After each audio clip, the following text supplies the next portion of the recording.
I am so stoked. You know, I'm off to Denver for this great conference. It's the NEWH Leadership Conference, but I'm looking at my ticket and it seems like I got a middle seat.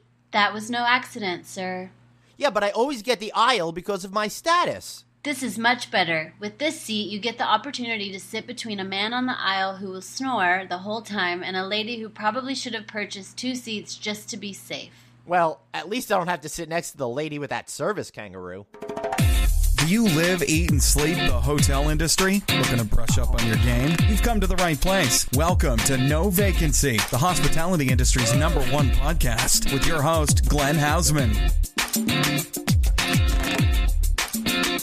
Hey, everybody, and welcome back to the No Vacancy podcast. I, of course, am Glenn Haussman. I'm so psyched that you guys are here today. Now, listen, I've been on the road. I've been doing lots of fun stuff, and I've had a little hard time getting some content together, so you may have noticed this show is running a little bit late, but that's only because I wanted to wait to have a great conversation with a great person, and I'm going to introduce you to a new person. His name is Corey Nyman. He's with the Nyman Group, and I know him out of Las Vegas, and he's in the heartbeat of where everything is happening in food and beverage and hospitality. And you know, I love talking to you guys in the microphone right now and having him stare at me awkwardly. It's a lot of fun waiting for that person to come in. But please make sure you like me on iTunes, or just like me in your personal life. But go on iTunes, like the No Vacancy podcast. I could use your love there. Find me at Traveling Glenn. Promote the show, tweet the show. Let's get it out there. I love what you guys are doing and helping me build this community. Let's just take it a little bit further. Speaking of taking it further, this guy's taking food and beverage further. Corey, how are you, sir? Outstanding, Glenn. Yourself? I'm doing great. I'm psyched to be here. And, you know, I'm really high energy today and pumped because we're at the NEWH conference here in Denver, Colorado. And it's been fun being part of this leadership conference. You know, it's every other year, and it's great to see the design world coming together in such a way. But this year, they're bringing a little bit more food and beverage, so they brought you in too. I appreciate it. It's you know, this is my first involvement with NEWH, and you know, being here in Denver, where I happen to go to school, went to university, and I sit on a board at the University of Denver, the Fritz Nobel School of Hospitality Management. That's pretty cool in itself. I'm very fortunate. I mean, I'm impressed just hearing you say it. It must be cool to feel it. It is. You know, being an alum of the school is one thing, and then being asked to be on the board to start with. I'm a founding member of the board. There was no board. Wow. And we're a great, you know, really diverse group of characters. There's about 18, 20 of us. And it's really been, we have a meeting every quarter. It's enlightening for me to come back to Denver, a place I love, a place I care about, Colorado as a whole. And for the years since I've graduated college and be able to come back every year and see the growth in this state, I mean, this is the heart of hospitality right now. I mean, I happen to live in Las Vegas. Wait. Yeah. Hold up. You're telling me Denver's the heart of hospitality right now. Denver and Colorado are the heart of hospitality for a couple of reasons. Because, first of all, the impact of great sunny weather, the impact of marijuana. 350 days of sun a year. 100% more than Miami. Amazing. It's great. And so many years ago, people were moving from the East Coast to the West and going to Texas, going to Arizona, going to California and LA and San Diego, and they still are. And that's all going on. But the fact is, you can be in the middle of the country. We have a fantastic airport here. It's in the middle of Kansas almost. I know. Yeah. I love that they built this new airport. They got rid of the old one. They built a brand new one. But boy, is it far away. It's far. But now they have a train. They actually have an air train that goes from the heart of downtown Denver at Union Station, which was totally redone, revitalized. It was a decrepit, disgusting area, and there were great restaurants. There's a hotel there. There's changes that are happening here, and because it's the boom, it's the the gold rush once again, where people, and if you look, I think you mean the green rush. It is the green rush. But if you look around downtown and you see these high rises, these condos, these pop-ups, I mean, these neighborhoods, there's just so much happening here, and the restaurants are following. Where many years ago we could talk on food and beverage, where probably the 80s and the 90s you had a lot of, in Dallas, in Frisco, in some of the Texas areas where chains went to really start 1 or 2 restaurants. They wanted to see how people perceive them, whether in look, feel, taste, whatever it was. That's happening in Colorado now. People are launching concepts here, and they're really saying, oh, let's try this market. And then you're having these concepts that exist here, and they're going elsewhere, which is really fantastic. I mean, we can't forget, Chipotle started in Denver. I did not know that. Yes, sir. It actually started 2 blocks from the University of Denver. That's interesting. Yep, early 90s. And it started in old Dolly Madison. Huh. About 800 square feet. That's pretty cool. But that's one of those things, and there's other concepts that do that. So when I talk about hospitality, the heart of hospitality, there are a lot of things that are support services to that. Right. Whether it's limited service, full service, the wineries that are going on, the cannabis, the beer, and the farmers markets. I mean, there are neighborhoods here. I mean, obviously, nothing's going to take place in New York, Chicago, in San Francisco, right, and that's great. But there's so much that's actually occurring here in Colorado. So being that NEWH decided to come to Denver, show off the city, which is huge. really take another tact of leadership, take the idea of bringing in more food and beverage of, okay, we're designing these spaces, public, private, restaurant, whatever it's going to be. How are they being impacted upon by consumers? And what are consumers telling us about what they want? Whether it's in a restaurant, whether it's in a room, how are they going to use it? Where if it's like, you know what, now we've got, the family of 4 who's traveling together, we need to have 2 double-doubles, and what else needs to be in the room because we've got 4 iPads now, and we've got these many telephones. So we need more phone chargers, or we need a panel, we need a strip, or you know what? Family's going to go out, and instead they're going to go. Dad and mom are going to bring a bottle of wine. They're going to bring in food for the kids. We're going to snack. Are there comfy spaces here? Right. So it's really and then it goes back to grab and go.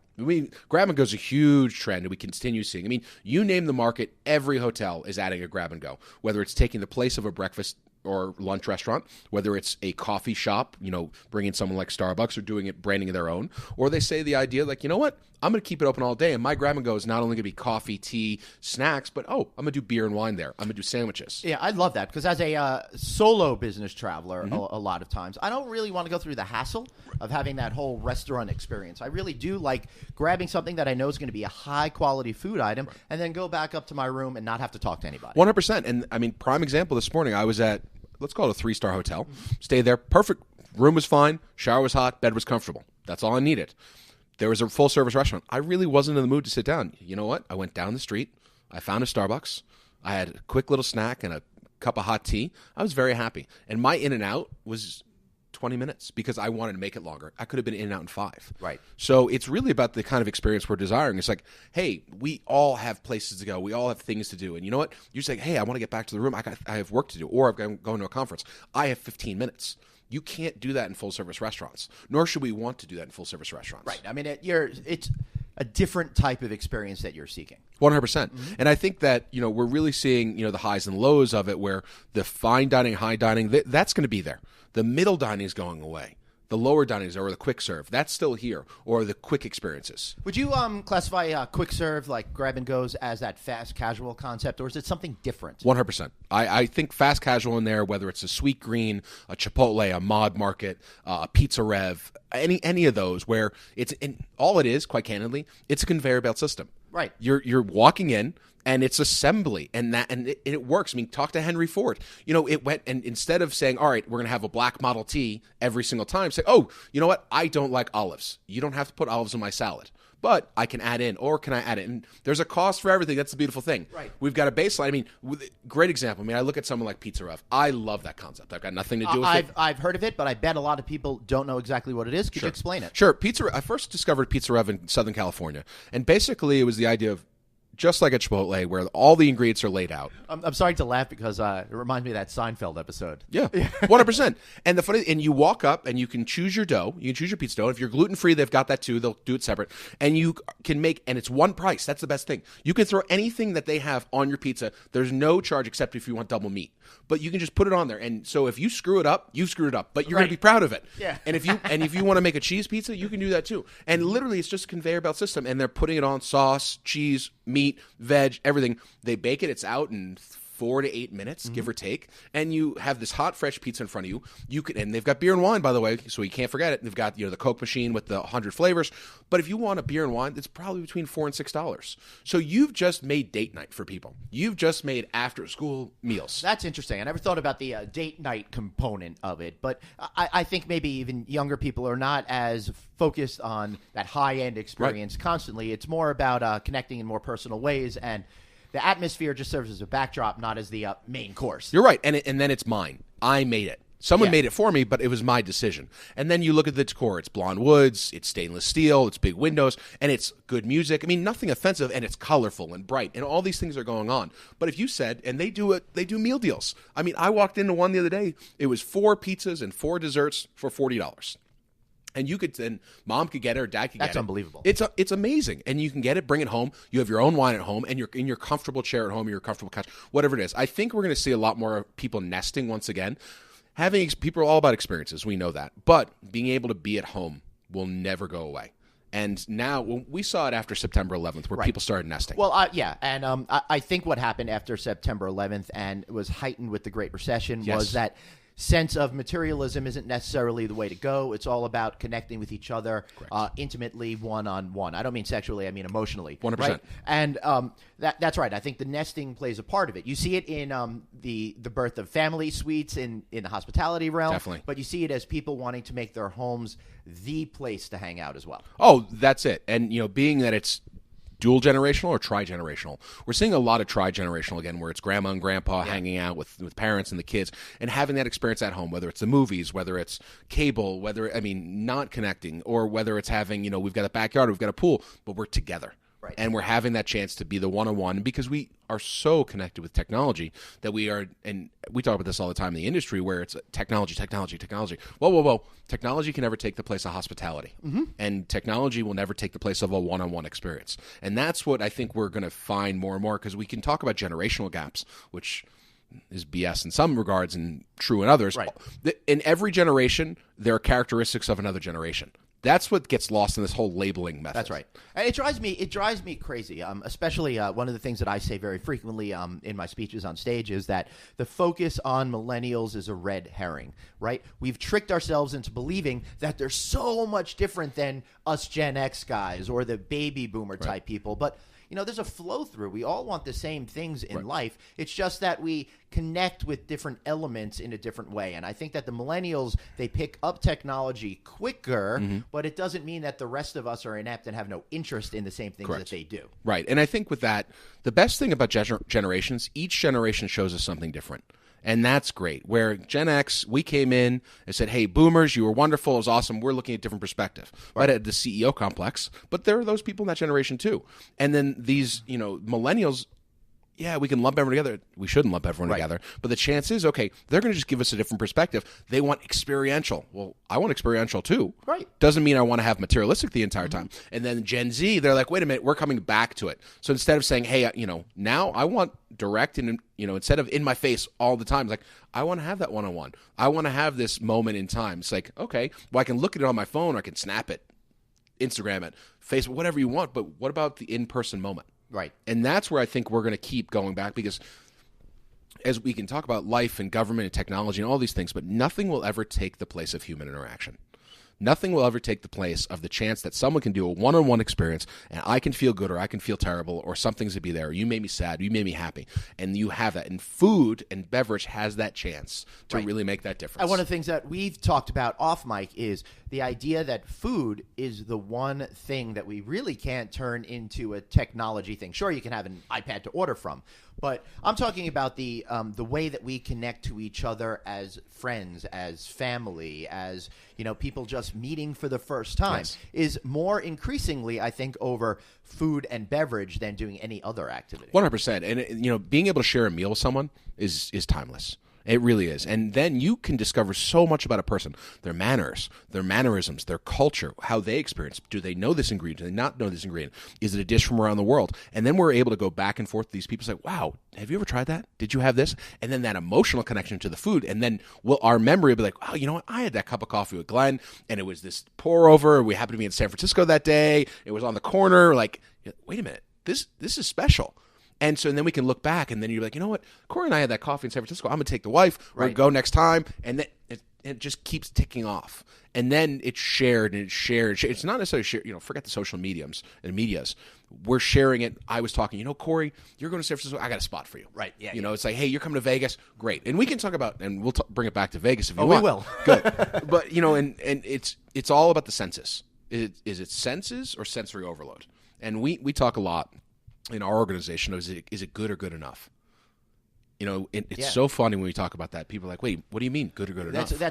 I don't understand why people don't understand what that means. Good enough doesn't feel like you have your heart and soul and passion behind it. Correct. It just feels like, it's fine. Yeah. It's like, you know what? I'll take a chicken Caesar salad. Okay. But, sir, I've got this great chicken. It was hormone-free. It's free range, and we make the Caesar dressing in-house, and I'm going to shave the Parmesan on the table side, crack black pepper right in front of you, and it's like, wow, that's good. And so it simplifies it, don't get me wrong, but at the same time is we don't ask ourselves that question enough, where especially in this industry, we forget about we can build these great restaurants, these great hotels. Who are we doing it for? It's a corporate, and we want the ROI, which we need to have the ROI in everything we do. But the person who's in that room, the person who's in that chair, how do they feel? What experience do they want? And if, we've got a single business traveler and he's not with his family, okay, he might be on his iPad, he might be on his tablet, and he's calling home through whatever technology, and he needs a comfortable chair to sit in. And he's like, hey, we've got this family and they're coming in. They've never been in that city before. Okay, maybe I need lower table chairs. You know what? They happen. They don't have their charger. Do I have plugs for them?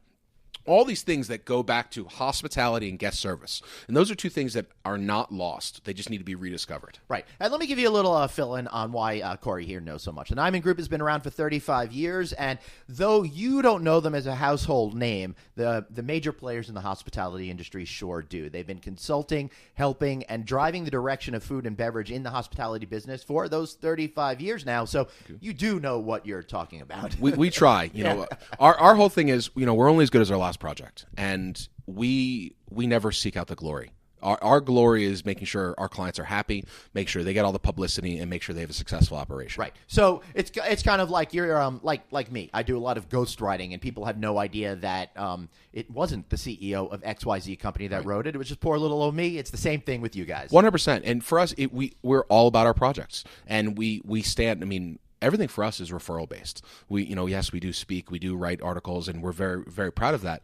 But we are still working with clients 20, 30 years ago who we've worked with, and they're referring us to projects.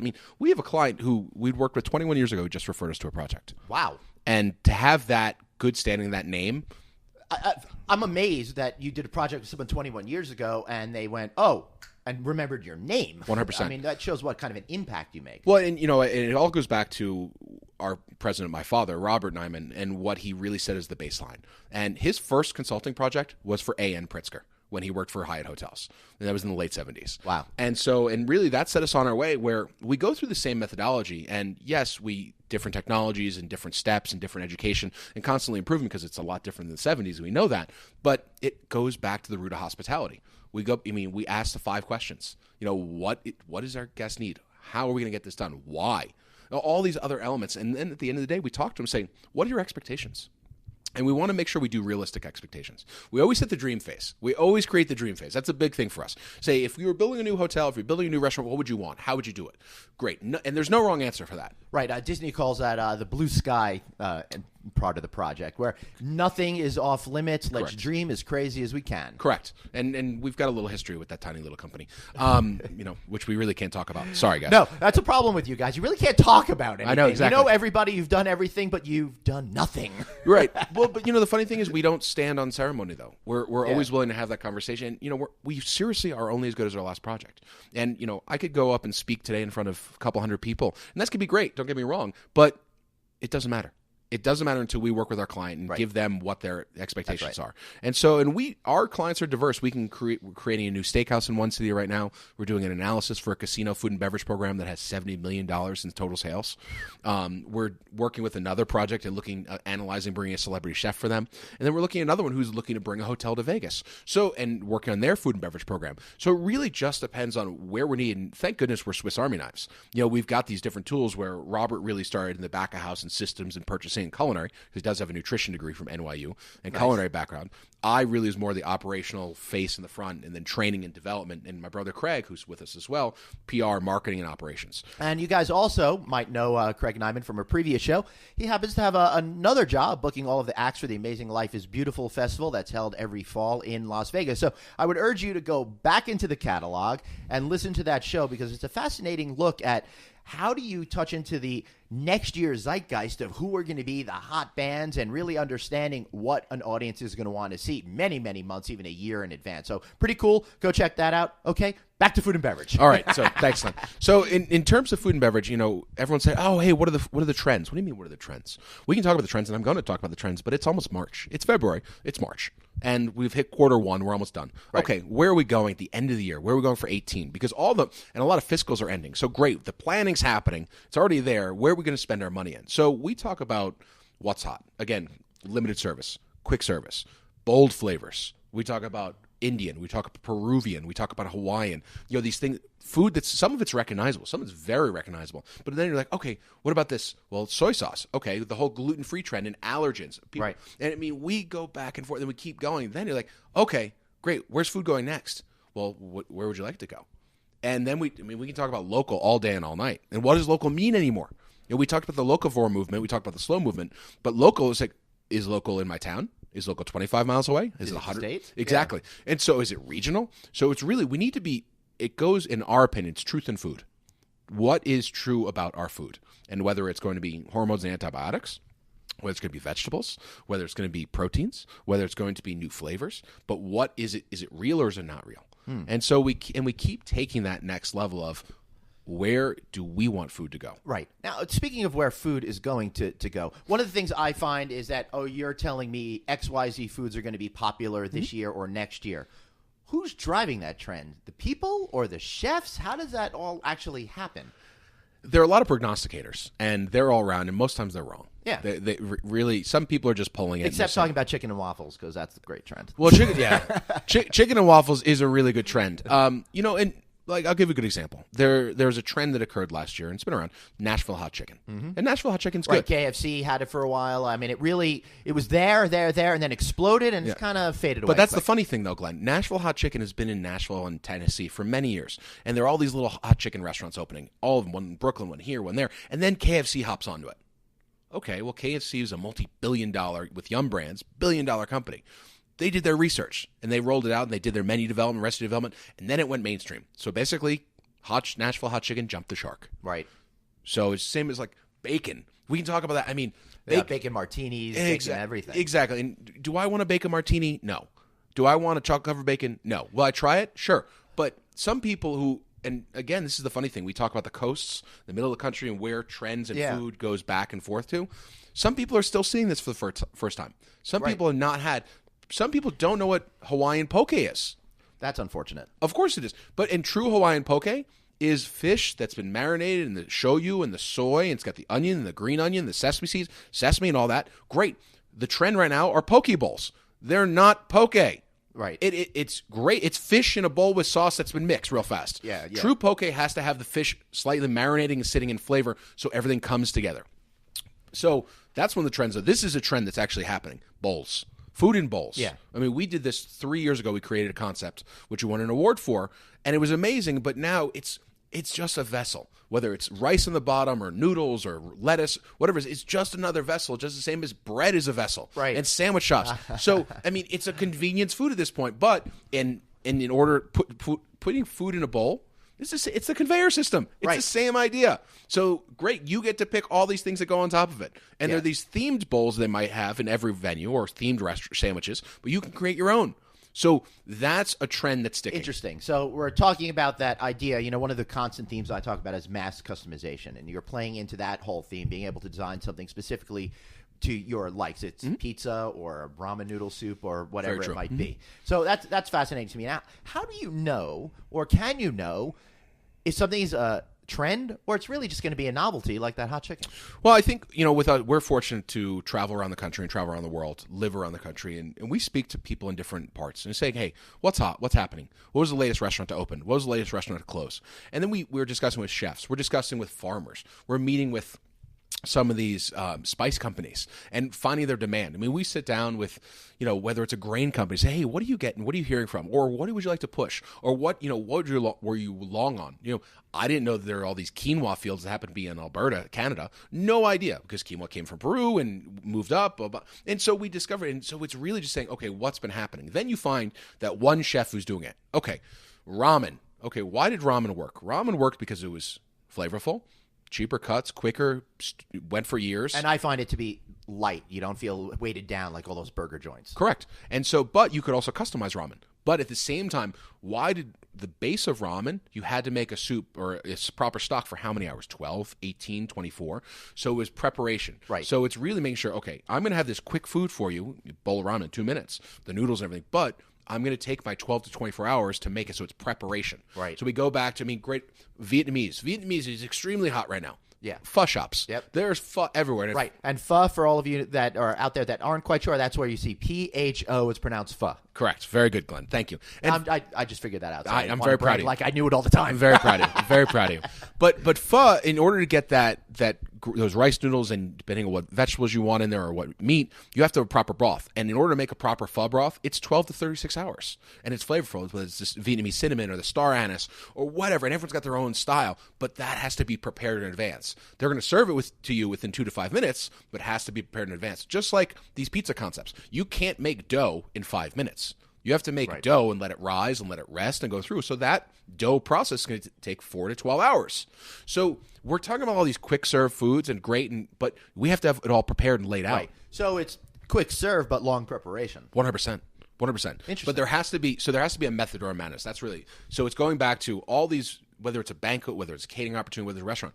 How do I get to the service level? Because food just doesn't appear. We're not putting a magic pill in a microwave like the Jetsons and a 12, course meal comes out. That'd be great.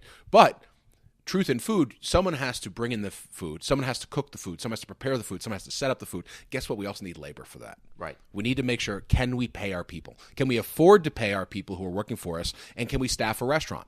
And we'll see a huge sea change right now with all the labor and the labor changes and the cost of doing business. Where do you think we are in terms of labor and the tipping system versus the non-tipping system, and really being able to make restaurants survive? Because I'm seeing out there that restaurants are really getting cut with rising food costs and rising labor costs, and how are they making any money? 100%. I think that, we used to joke, restaurant business is a business of nickels, and then went to a business of pennies, and now it's a business of fractions of pennies. Wow. Yeah. It really is. I mean, our margins are so razor thin at this point.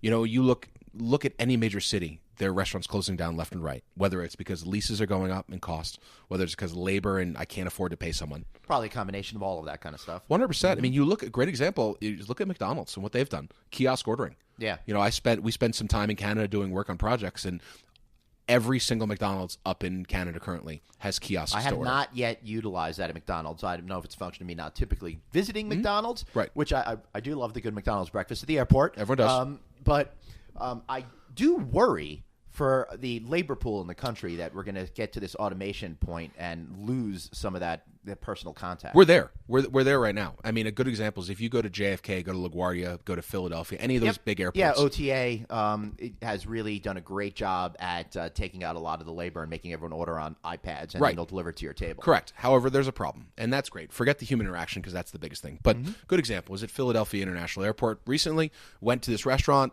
and I was in a smaller terminal, saw the kitchen, everyone's cooking, saw the menu, looked great, sat down. The menu on the tablet was different than the menu was on the board. Oh, come on. Dead serious. So now I'm disappointed. So then I try to place my order. Food comes out. I ordered sweet potato fries. They come with ketchup. They came with a sweet sauce and whatever. Dish comes out, comes with ketchup. I can't have ketchup. I'm allergic to tomatoes. Oh, my God. I know. But then I'm like, hey, can I have Dijon mustard? Server's like, I'm not your server. I'm like, whoa, hey, oh. So then and I'm on the end, I'm close to the kitchen, and it took 3 people before I got some Dijon mustard for my sweet potato fries. And I'll leave out some other things, but the idea is, my concern is, what happens when I need a glass of water refilled? Do I need to press a button on a tablet? I'm sorry. And I understand the idea of an airport, and airports were always special places to me. Airport, the idea you're going one place to another, it's a magic journey. It really is. And just watching those airplanes out there on the tarmac or taking off is just, I'm in my 40s and I still feel like a 6-year-old and get so excited about it. Right. But the thing is, I want to go and, maybe I'm going to get a Caesar salad and sweet potato fries, and I'm going to get a glass of wine. That's fine. Next thing I know, it's a $50 check. I want some service. And whether it's on a business, and I'm using it as an expense, or it's a personal, I want some sort of experience. I will tell you if I don't want an experience. And that's the thing that we've lost a lot in our culture because of labor, because of technology, what it is, the human interaction. Where you're in an airport, you're online for Starbucks, you are just a number. Right. You're just a number. And, it's funny, we're almost throwing a banquet nowadays in everything we do. Yeah. How many chickens do I want? How many beefs do I want? How many vegetarians? And so just get them out the door. Yep. And so it's a volume quotient right now. That's kind of scary. All right, so I do want to go back to tipping versus non-tipping. Yes. What are your opinions on it?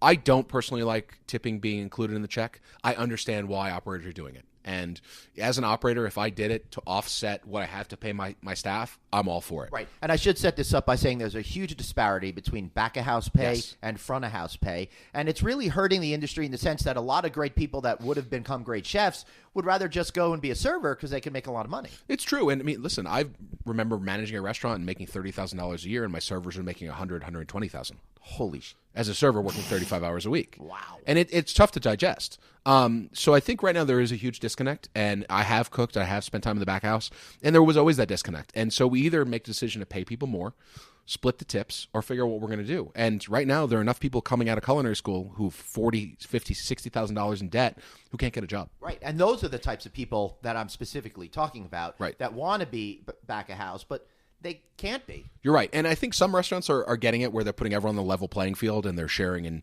the tips, and they're sharing in the revenue. And I think that's great. And but it doesn't fit every restaurant. Yeah. So you've got to really think it through. What's your model? All of that kind of good stuff. Correct. Now, we got a problem, Corey, because you've got a panel to do. I do. We've already done a half an hour on here, and we didn't even get to talk about Las Vegas. We didn't. So I think what we're going to have to do is have you come back on another show and talk about that kind of stuff. I found this to be absolutely interesting and super duper fascinating. I love your perspective on things. I appreciate it. Well, I look forward to speaking again. But more importantly, you've got to give a shameless plug. How could people find you? Tell them all that good stuff. Sure. Well, thank you for that. It's very kind of you. So the Nyman Group, the TheNYmanGroup, thenymangroup.com. You can also find us on Twitter, the Nyman Group, at the Nyman Group. You can find us on Facebook, or you can call me directly at our business line. I'm not giving you my personal line. Sorry, guys. That's a shame. I know. I know there's a lot of ladies out there that are looking forward to calling you. You're very kind. But you can also get me on email, which is Corey, Corey, at thenymangroup.com. Or worst case, just get us through Glenn and you'll find us. Yeah, excellent. Yeah, totally. Hit me up. I'm at Glenn at Rouse Media. You already know to find me at Traveling Glenn on Twitter and Instagram and all that fun stuff. And make sure that you tell your friends, your family, strangers on the street, all about the No Vacancy podcast. I love bringing this to you every week and learning so much along with you guys today. Man, that was a lot of fun. Back to the NEWH conference. I hope you guys have a great day, and I will be back to you right after this commercial break. Have a question for your host, Glenn? Tweet him now at Traveling Glenn. No Vacancy, the hospitality industry's #1 podcast. We'll be right back. Hey everyone, this is Jeff from Endpoint Multimedia. You've heard me on the show give off lists of great travel tips and spots. Well, now I'm going to give you my super secret beach vacation spot. Villas Hermosas is just steps from the beautiful beach of Playa Hermosa in Costa Rica, which is close to Santa Teresa and Malpais. I've personally been going to Villas Hermosas for 7 years now, and the owners Brad and Tara treat their guests like friends. And no matter what your interests are, they'll lead you in the right direction. The reason I love this particular part of the country is that the southern Nicoya Peninsula is more untouched and raw than some of the more well-known tourist destinations of Costa Rica. But don't let that ruggedness fool you. You can be pampered as much as you'd like at Villas Hermosas, and the restaurants in town are simply amazing. So whether you're looking for true solitude, an adventure vacation with zip lining and quad tours, or a great surfing destination with super consistent waves, Villas Hermosas is my personal recommendation. Check them out, villashermosas.com, and let them know you heard about them from us. Enjoy the rest of the show.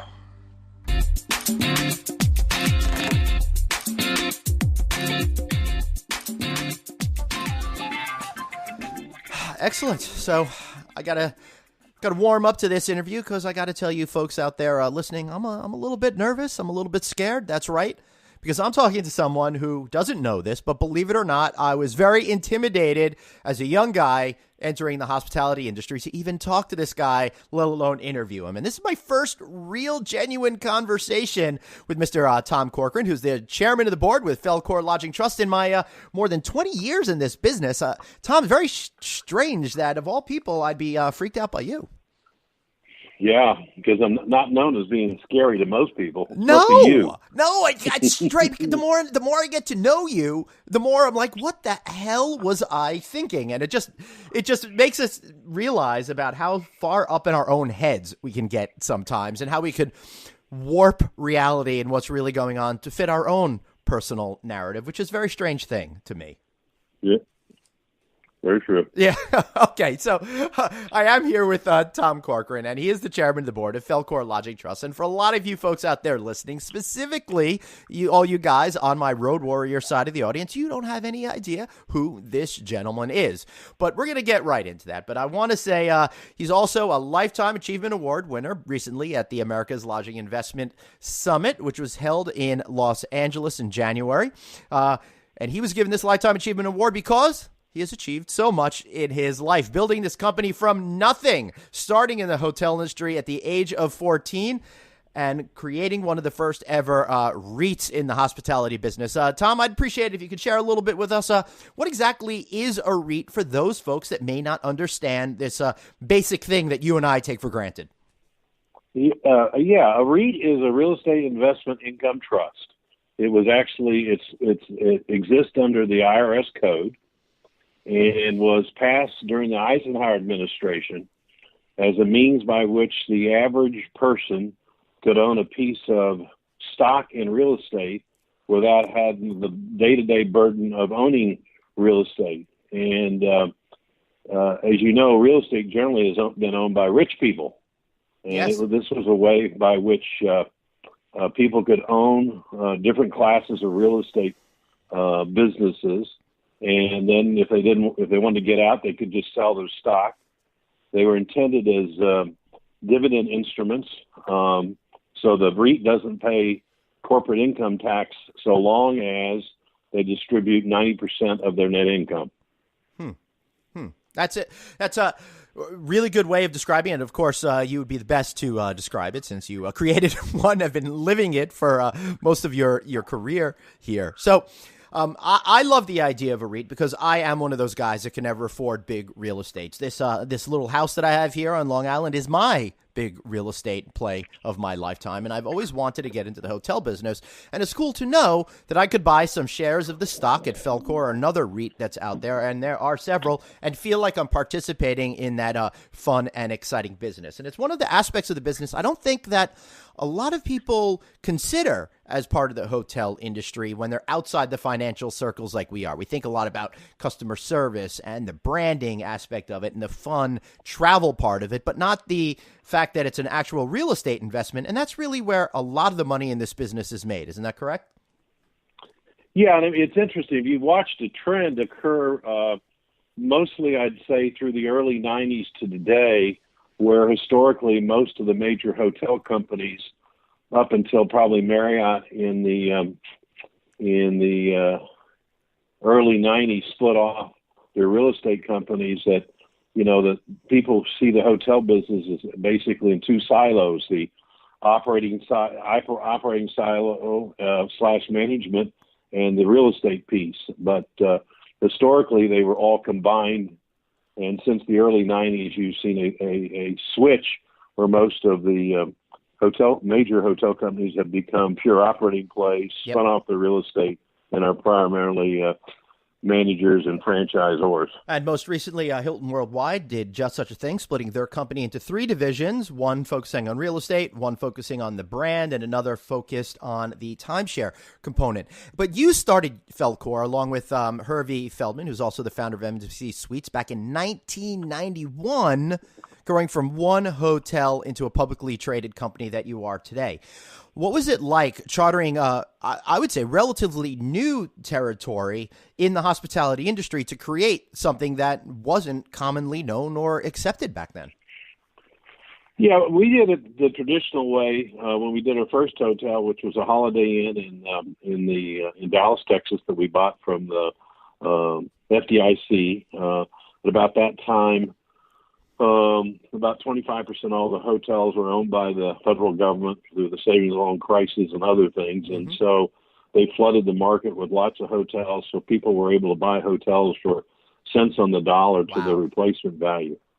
And so we were fortunate enough to buy one hotel that the government financed 90% of, a hotel that had originally cost about $100,000 a key. We bought for $10,000 a key. And so it was kind of a really interesting time. In fact, in 91 in Texas, we were going through a fairly big real estate crisis, and there was not a single Texas bank left in Dallas, Texas at Are the you time. serious? Not a single one. Land of And then we J.R. raised Ewing and no banks? How crazy is that? Yeah, there was no banks. They were all gone. And they all got taken over by the national companies.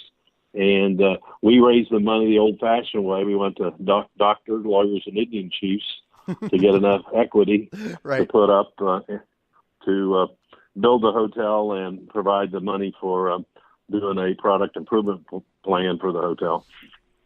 Yes, also commonly known as a PIP, one of those industry terms that we throw around a whole lot, and we're seeing tons of that kind of stuff right now as hotels try to get themselves in perfect condition for this new era that we're in. Okay, so you started this REIT, but even before that, I want to go back to the early days of Tom Corcoran. You first entered the hotel industry like many other leaders in this business before you even had a chance to go to college because you were younger than university age. You were still, I guess, in high school because you started, as a hotel dishwasher at age 14? Is that right? 14. It was my first job where I actually got a paycheck. Nice. I know the mowing yards, the shoveling the snow, and what other stuff I did, but it was the first time I actually got a paycheck when I was 14 as a dishwasher at a Holiday Inn in Topeka, Kansas. What do you remember what you got paid? Oh, whatever minimum wage was back then. What, $1? I don't know. Not much. Yeah, my first jobs were also for minimum wage, but we were already making a crazy $3.30 an hour, and then we got a big raise to $3.35, and I felt like a wealthy man after that. All the bubble gum I could have. Wow, I just can't remember. Yeah. Anyway, that's all right. But what I love about the hotel industry is it's really all about what you bring to the table. It's what your skill sets are and how no matter what area of life you're in, you could come in and you can achieve. Some of the top leaders in the hotel industry all started this way. I know that Steve Joyce, who runs Choice Hotels, did, and I know a number of other guys too did as well, who I don't want to say because I don't want to get it wrong. But I feel like Arnie Sorensen might have as well, who runs Marriott, and a couple of the other big guys as well. So it's pretty interesting. So did you get hooked on the hotel business as a dishwasher at age 14, or did you have that pop into your brain later on in life? I actually loved the business from the very beginning. I can't say I loved being a dishwasher, but I will tell you that I loved the people. I eventually, got promoted to being a cook, but I think back in those days, the Holiday Inns back in the 60s were, that's before we've had all the fast food restaurants we have today. It was the hot place to go eat breakfast. People had all their Sunday events there, all their holidays were there, and so it was the real place to go. And I think I got the bug for just the hospitality business in general. My mom was a big cook, and I learned a lot from my mom. But I'm not sure that at that age I really paid attention to her a lot. I did that much later in life where I actually learned how to cook better from her. But I think all of us that had started out in some line position have begin to see the value of the people skills and just the hospitality gene that many of us, I think, are born with that makes us love it. And I think more importantly, Glenn, is I think what it does is if you wherever you start in a hotel, if you work hard, if you show like you have desire and you're willing to put out the extra effort, you will be rewarded beyond your wildest imagination because it's that kind of industry. Yes, it really is, and I love it so much because the opportunity is boundless. And for those of you who don't realize it, Tom Corcoran has also served as the chairman of the American Hotel and Lodging Association, the predominant lobbying group in Washington, D.C., to make sure that issues for this amazing business are certainly cared for. So you have a lot of experience in that political realm up there as well. And your part of that job is always, besides the politics of it, is making sure that the hospitality industry is known as a place for opportunity, as a future place for growth, and as a place where any one of us Americans can rise up and achieve success, right? Well, true. And I tell you, one of the things that I have enjoyed going up on the Hill and meeting with administration people is everybody who's a politician has stayed at hotels, and so they have their stories. And I find it fun. I was amazed one time when I went in to call on Trent Lott when he was a majority leader of the Senate, and I mentioned to him that when I had 3 hotels in Mississippi, his state, and he knew the GM's name of all 3 hotels. Oh, my goodness. And that's what I call connectivity. So the interesting thing about our industry is there is this direct connectivity, because to be a politician and to hold office, you've got to run for election, which means you stay in a lot of hotels and motels. And so and people usually treat the politicians and the people running for office with respect and take care of them and their staff.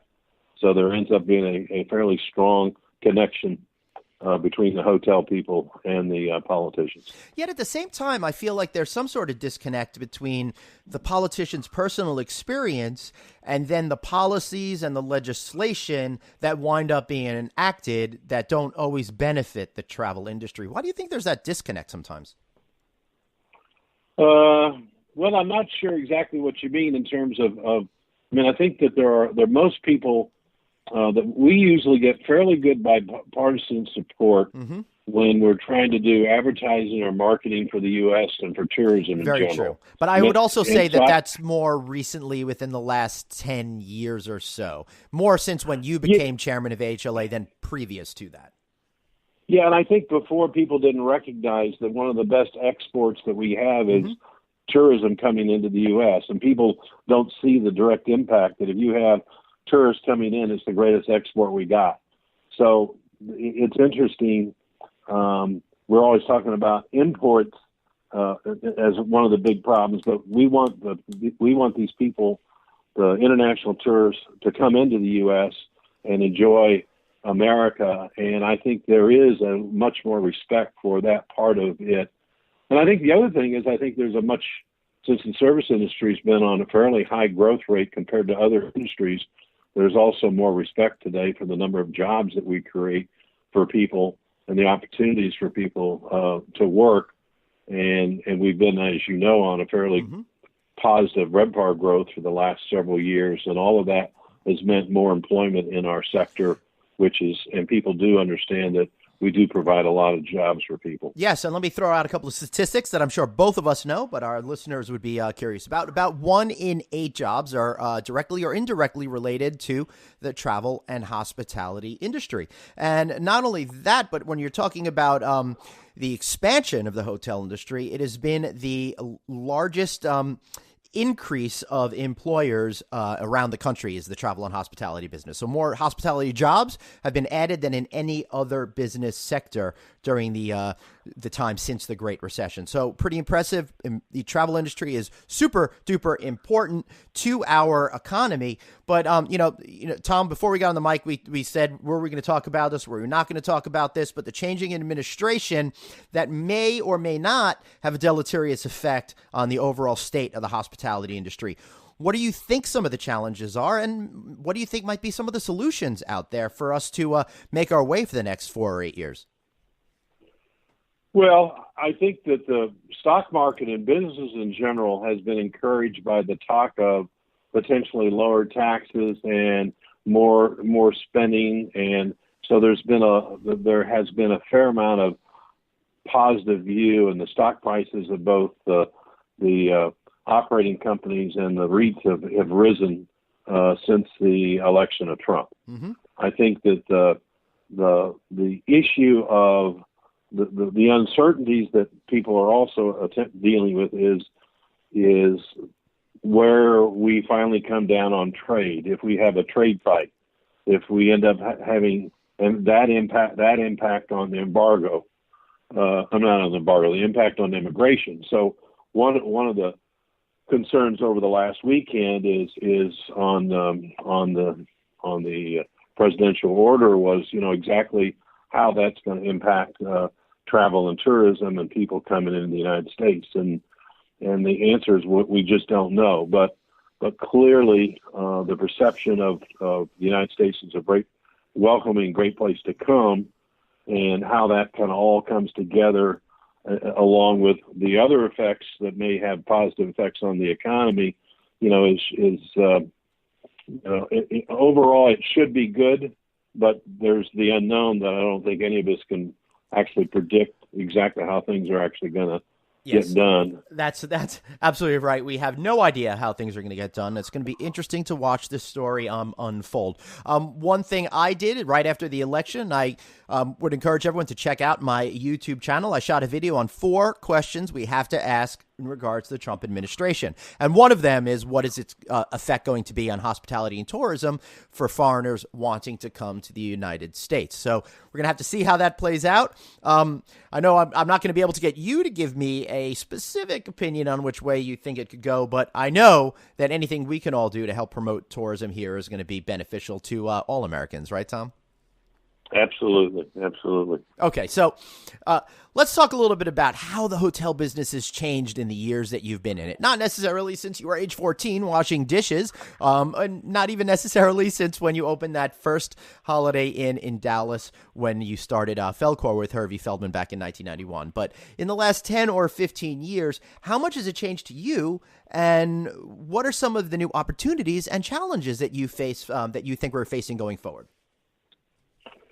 Well, I think the big change in the last decade probably has been the number of proliferation of brands, and the attempt by the various brands to have various niches within a brand umbrella is probably something that most of us, and I assume the consumer, is seeing that, now that it's either 30 or 31 Marriott branded hotels, could be 32, but there's a lot. But I actually, Glenn, I kind of take it back to the late 70s when I kind of look back, which is more in my time versus you had the early 50s where you didn't have hotels built in the United States for a period of 40 and 50 years because of the recession and the war. Yep. And then Kemmons Wilson started, Holiday Inn, and you began to see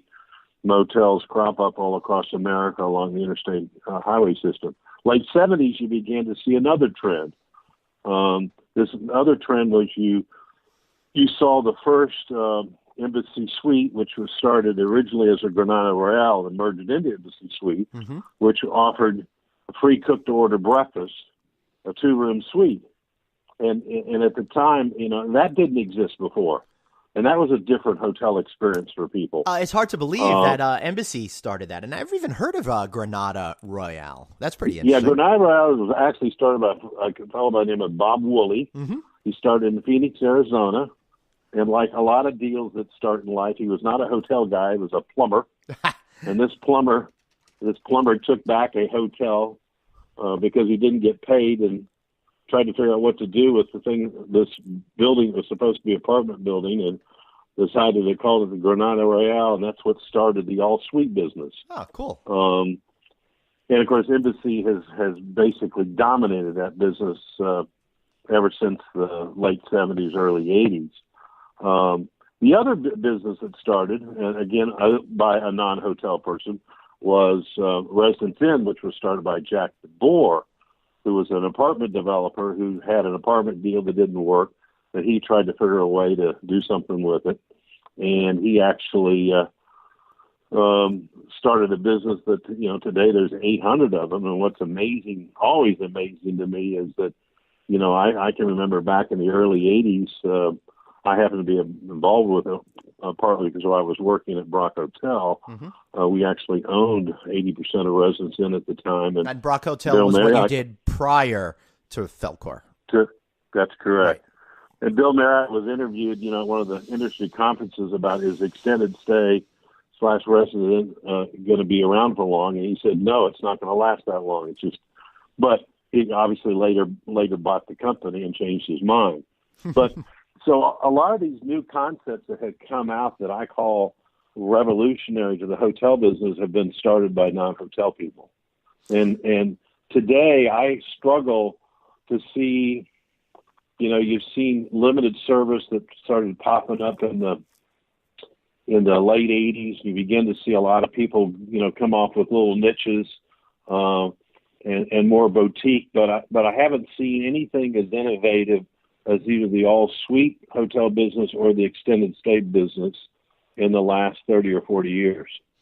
So you don't think the millennial-focused hotels with little tiny rooms are very innovative compared to 30 or 40 years ago? You don't.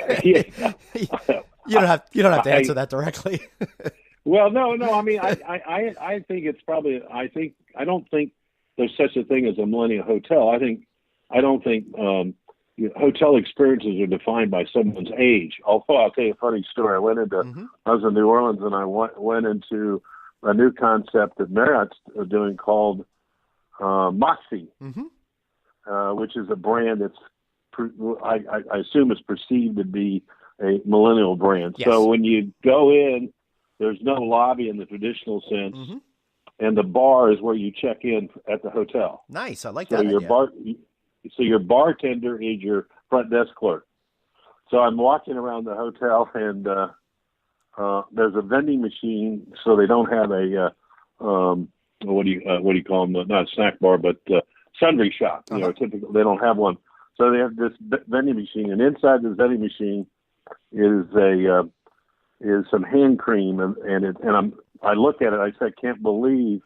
I don't know if I can say this word, but it says on the it says on the bottle, hand shit. It's honeysuckle sage hand cream, and I thought, my has the world changed that you can go into a Marriott branded hotel and buy and visibly see the words and buy from this vending machine a hand cream that's called hand shit. That's really funny. And it wasn't all that long ago that we're crowing about removing certain types of movies from the hotel. So we exactly. Right. It is amazing how fluid society has become over time. But I like what you said. And I want to go back to the point that you made in regards to you don't think hotels should really appeal to a specific age group. I don't think a lot of the hotel developers are understanding that we should be focused more on the way we feel in a hotel as opposed to the certain age of a hotel. And I think the age of the user of the hotel, because I think when you break things down by age groups, it's going to steer you in the wrong direction and set you up for future relevancy. Yeah. And I think that's the whole, I guess my whole point is it's about the overall experience of what you like or what you don't like. And we used to call them the upstairs, downstairs customer. Right. The upstairs customer was the person who checked in the lobby, went straight to his room, and didn't come down. He might order room service, or he might have picked up a 6-pack of beer and something and gone to his room, and that's all he came there for. Downstairs person, he checks in, drops his bag, immediately goes downstairs, goes to the bar, and he's a real social person. And I've seen more of the hotels develop more social experiences in the lobby, which has been somewhat a change over the last decade. I think if there's one that I can think of, where the lobby has become much more of a social occasion. But again, I would argue it's no different than what Embassy Suites did back when they had free cocktails back in the late 70s, where basically you typically would get 75 to 80% of hotel guests all coming down to the atrium level to mingle together, mostly because it was free. But also I think it created that social occasion, and I think that social occasion has now evolved where people actually like, intermingling more than I think I would have seen 20 years ago. You see people sitting at long tables talking to strangers that you would not, in my view, seen years ago. Yeah, do you think hotels should set the stage for personal interactions like that, or does it not need to worry about that as much? People seem to like it. I mean, there's some that, they want an individual pod, they don't want him to bother. They're working on something personal. Yeah. But so I think you got to create both environments within hotel lobbies today to the extent you have the space to do it. Yeah. What do you think about technology in the hospitality business. My greatest fear is that we're going to get so caught up with technology, we're going to lose the thing that makes us special, and that's facilitating those individual connections between human beings. So are you thinking about that issue? How would you suggest the hotel industry go about adding automation but not losing the personal hand-to-hand relationships? Well, I think one of my worst things I hate walking up to a front desk is to look for that first eye-to-eye welcoming contact. Yeah. And then immediately the front desk clerk has got their eyes down looking at the computer screen. That's right. And that's the last time until he or she hands you the key that you'll have face-to-face contact. Mm-hmm. I think all the new technologies that I'm seeing that's going to come is I think could create more opportunities to more face-to-face. So for example, you pull in, you're a member of IHG Rewards, you pop up on the computer screen at the front desk, Tom Corcoran's arrived at the hotel, they see my profile, they know my room, and they get from behind, because the front desk probably won't be the same front desk that we used to work at. They'll be more like pods or freestanding stations. And the front desk clerk's going to come around, assuming my iPhone doesn't open the door of my hotel room. He or she's going to greet me at the front door, welcome me with my free bottle of water or whatever. And you could make the experience even better for the customer than in the past. So I think if we figure out how to use it right, I think we'll make the experience even more friendly and better to our customers. I happen to agree with you 100%, because my attitude is a lot of the people in the hotel have been so focused on the transactional and not the experiential. And we're at a crossroads now where we have the opportunity to really go down that experiential thing and facilitate great moments for guests, or we can go completely automated and become irrelevant or commoditized, is my biggest fear. Yeah, and it scares me to think that you'd walk, from your car or wherever you get and just walk straight to the room and have zero interaction with anybody at the hotel. And maybe some days you feel like you don't want to talk to anybody. Yep. But I still think it's important that because I don't think you have hospitality if you don't have interaction. Mm-hmm. And I think that's really what makes the whole hospitality experience. And I've said this before on the show. I've said it plenty of times on stage, but it always bears repeating. True memories and experiences are created by your interactions with people, not by a nice bedspread, not by that great-looking desk in the room, but those one-on-one meaningful interactions. And we can never, ever lose sight of that, because if we do, we're all dead, right? Well, right. I was thinking, the person that most people remember at the embassy suite more than any other person? I'm going to say it's the cook. The cook? It's the cook. I was going to say bartender, but you're right. The guy that's making my omelet in the morning.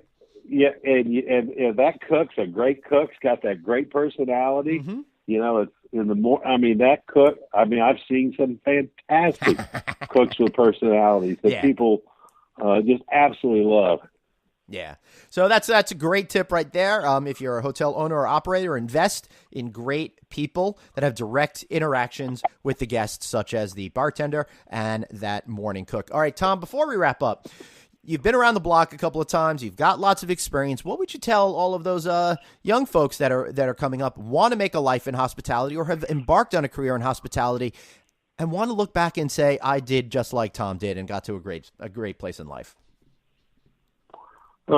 Be willing to take a job working for the right person and not because it's the right amount of money. Mm-hmm. My experience has been that if you are fortunate enough to interview, you should be interviewing the person that's going to hire you or the person you're going to work for, and look for the right person that's going to make you where you can learn more and make you a better person. And early in your career, I was lucky to have somebody, and I think that was the best decision I ever made, was having the right person take me under their arm and really show me the ropes and help me. And it's been paid dividends for decades. Is there any particular lesson that you learned early on that still resonates with you today? Well, I think working hard probably. I mean, I always said I didn't get the highest grades in school, but I would say I would outwork most anybody, and that's probably a key to my success, is being willing to work extremely hard and do whatever it took to get the job done. So at what point do you start to balance getting the job done and having a life outside of work? Because I think more and more that's an issue that younger people find important to them. Work is not life. I'm of the, work is your life generation, but I'm finding that younger folks, I don't know if it's a smarter approach to life, but they definitely wanted things well balanced. Yeah, and I'm a big believer in balancing family and work, and I think it's got to be something that you consciously think about. But I think if it depends what if you have a desire to succeed, I think you got to work at it. If you want to have a great social life, family life, you got to work at it too. And so you can't do one without the other. You got to balance the two and work at it. But I mean, there's some people who think that some of the millennials believe that once they've worked for a year or two, they ought to be the CEO of the company because they know everything. Yes, that's right. And my point is, it's not going to probably happen that way. So you're always going to be disappointed in life. You ought to set your expectations up, to grow not from a line level job to the CEO job in 2 years or less. You ought to shoot for a next reasonable goal and set interim goals that are achievable. Doesn't mean you can't exceed those goals, but you can't expect to get to the top that quickly. It's going to just take more time in the real world. Beautiful. I love it. Anything that you would like to leave us with before we wrap up officially? My decoupage. Enjoy life, employ life. It flits away and will not stay. Excellent. How about a shameless plug? How do we learn about Felcor? Give me one or two your favorite hotels in the system that people should be staying at. The Vinoy in St. Petersburg, Florida, built in the early 1900s, is absolutely a spectacular. Wait, the Vinoy is yours? Uh-huh. I had no idea. I love that hotel. And I just recently made a friend on Facebook with the chef over there. Really? Yeah. Well, it's a great. I mean, again, you talk about great experiences, and you go through the hallways and you see kind of the old with the new. So it's just a spectacular hotel. And then the newest one we opened up was the Knickerbocker at 42nd Broadway, which has got a rooftop bar and lounge that is really spectacular. And again, it was a hotel that was built by John Jacob Astor, and believe it or not, was closed as a hotel from 1922 to 2015 when it reopened as a hotel. So it's another great experience. I can't believe it's been a year and a half already, I guess, since that. Yeah, it is. Opened. I know. Holy cazoli. I was following the progress of that because my industry colleague friend, Lori Patton, did all the purchasing on that project. For you guys. Yeah, so I got to hear about that as it was going on. Really, really cool. Another great project.